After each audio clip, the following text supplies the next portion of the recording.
But the whole understanding is that these creations, these other beings, these genetic templates were brought forward through other universes and genetically engineered by the planet seeders onto different worlds with different, shall we say, themes of environments, to where there were worlds that were that much of garden-like structure, worlds that were very deserted, that did not sustain a lot of life due to its creation. Understand that there were a lot of setbacks in certain planets as the seeders worked to perfect their craft, to create more divine worlds.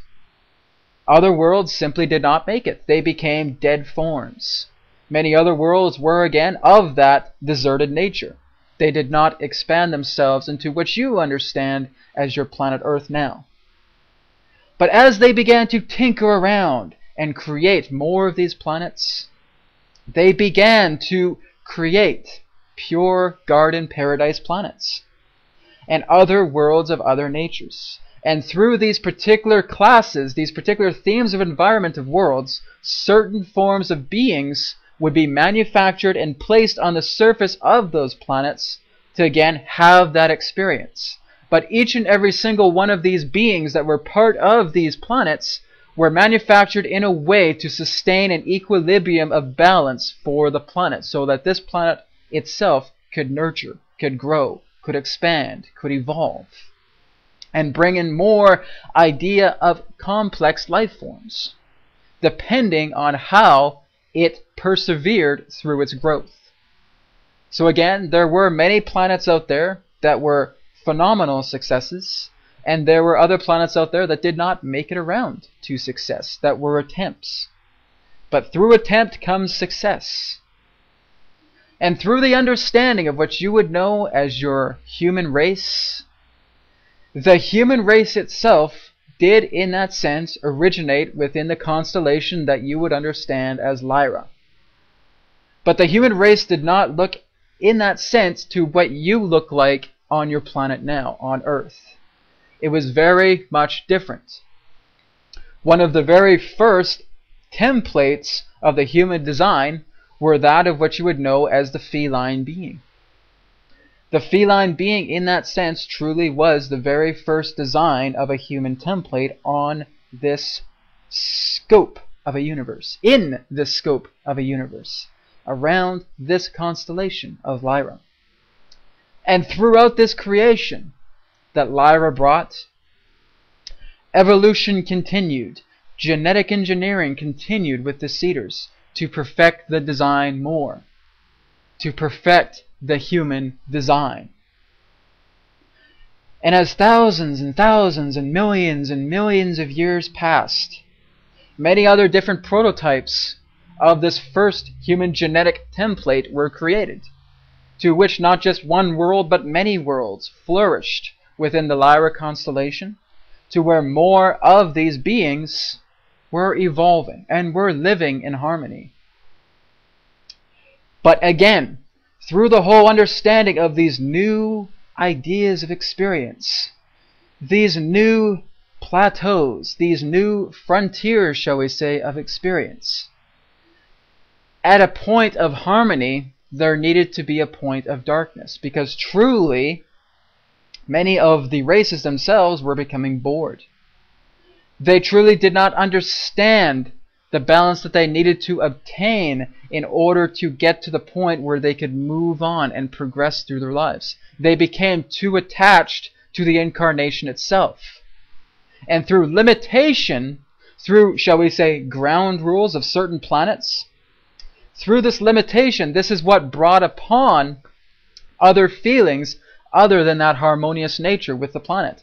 There was too much of what you would call being involved in the drama, to where there were other beings that existed that were becoming so involved with the drama that the idea of power was flourishing, that the idea of moving into an alignment outside, beyond that of harmony, to that of catastrophe was forming.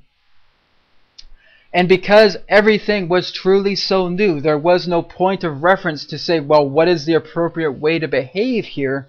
This is what led to much conflicts. A tribal gathering to where there were tribal wars, to where it started off in another direction, to where there were wars between continents, and moved on as time progressed, as technology progressed, as consciousness progressed further, to war between worlds. And many of these beings themselves did this not because they were forced to. They did it because it was the expression.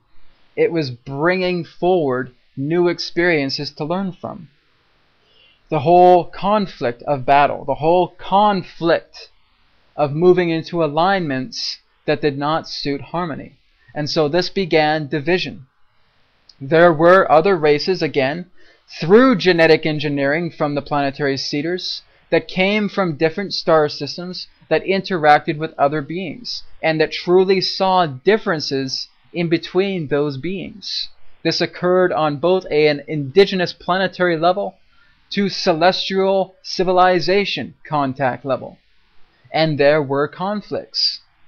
This was truly the beginning of the start point of conflict within this galaxy. And it began to rage out of control. It began to get to such a point where many beings themselves actually lost their worlds from wars, to where planets were lost, to where dimensions themselves were affected, to where there was such catastrophe and such war and such pain and such suffering in that idea that many of these planets could no longer bring forward an existence. Many of them were destroyed. Much of the Syrian civilization itself were of what you would call direct remnants of Lyra. There are many different forms of what the Syrians are. We ourselves, in that sense, evolved in what you would call a blue-skinned human form, to where there are other Syrians that do fit the feline nature, to where there are other Syrians that do fit that of a reptilian nature, to where there are other forms of Syrian beings that are very much that of humanoid nature, with different skin color. But much of the Syrians themselves drove themselves away from Lyra, because Lyra in that time was, shall we say, filled, surrounded, brought about, bred with war. And many different civilizations escaped. It is what's very similar to what is happening on your planet now, with certain different forms of indigenous cultures flocking away from modern civilization, bringing themselves into a peaceful area on your planet, to where they could nurture themselves, grow themselves, evolve the way they wanted to evolve, far away from modern civilization, far away from that whole idea. This was the same case with the galaxy at some point in your past, to where if you could imagine the galaxy itself as your planet Earth, areas to where there were war, areas to where there was suffering, areas to where there was chaos, but also areas to where there was harmony, areas to where there was peace in this galaxy. This is what happened to many different civilizations. Some decided to stay and fight to try and quote-unquote fight for peace. Others decided to migrate, shall we say, to other worlds, to other places, to where they could go far, far, far from the front of war, the front of conflict. And as time progressed, and as more civilizations began to come together through the teachings of this form of division that occurred throughout the galaxy, throughout the wise teachers, we shall say, or guides that existed on other worlds, in higher dimensions, they received wisdom. And during such a long period of galactic war that occurred between many different races. Again, not one race is responsible for these wars. Many were. And it was on all sides, because all races are that of polarity.